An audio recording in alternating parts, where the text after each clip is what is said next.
Chapter 20. And it came to pass that on one of those days, as he taught the people in the temple, and preached the gospel, the chief priests and the scribes came upon him with the elders, and spake unto him, saying, Tell us, by what authority doest thou these things? Or who is he that gave thee this authority? And he answered and said unto them, I will also ask you one thing, and answer me. The baptism of John, was it from heaven, or of men? And they reasoned with themselves, saying, If we shall say, From heaven, he will say, Why then believe ye him not?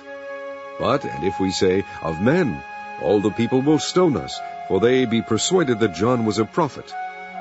And they answered, that they could not tell whence it was. And Jesus said unto them, Neither tell I you by what authority I do these things.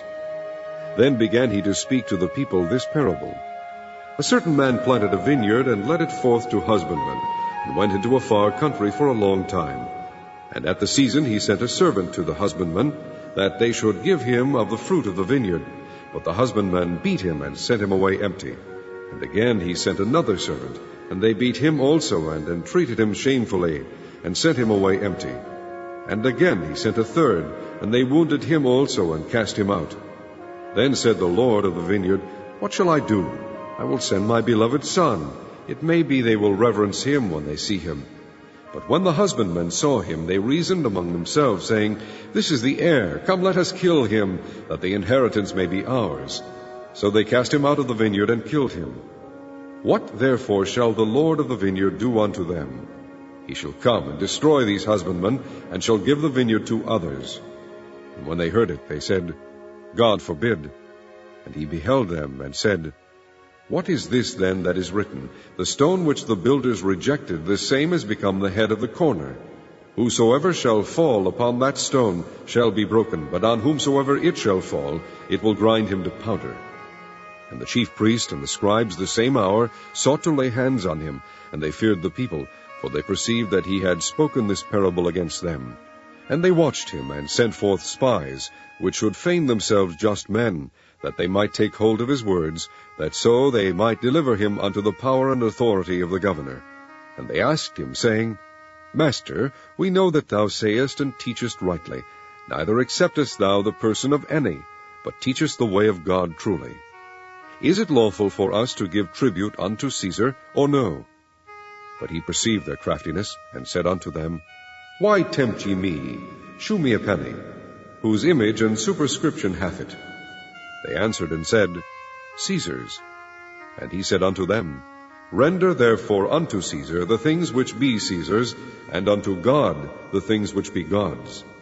And they could not take hold of his words before the people, and they marveled at his answer, and held their peace. Then came to him certain of the Sadducees, which deny that there is any resurrection, and they asked him, saying, Master, Moses wrote unto us, If any man's brother die, having a wife, and he die without children, that his brother should take his wife, and raise up seed unto his brother. There were therefore 7 brethren, and the first took a wife, and died without children. And the second took her to wife, and he died childless. And the third took her, and in like manner the 7 also, and they left no children, and died. Last of all the woman died also.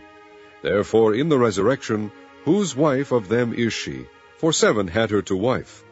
And Jesus answering said unto them, The children of this world marry, and are given in marriage.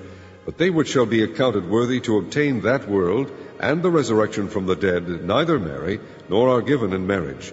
Neither can they die any more, for they are equal unto the angels, and are the children of God, being the children of the resurrection. Now that the dead are raised, even Moses shewed at the bush, when he calleth the Lord the God of Abraham, and the God of Isaac, and the God of Jacob. For he is not a God of the dead, but of the living, for all live unto him. Then certain of the scribes answering said, Master, thou hast well said. And after that they durst not ask him any question at all. And he said unto them, How say they that Christ is David's son? And David himself saith in the book of Psalms, The Lord said unto my Lord, Sit thou on my right hand, till I make thine enemies thy footstool. David therefore calleth him Lord. How is he then his son? Then in the audience of all the people he said unto his disciples, Beware of the scribes, which desire to walk in long robes, and love greetings in the markets, and the highest seats in the synagogues, and the chief rooms at feasts, which devour widows' houses, and for a shew make long prayers. The same shall receive greater damnation.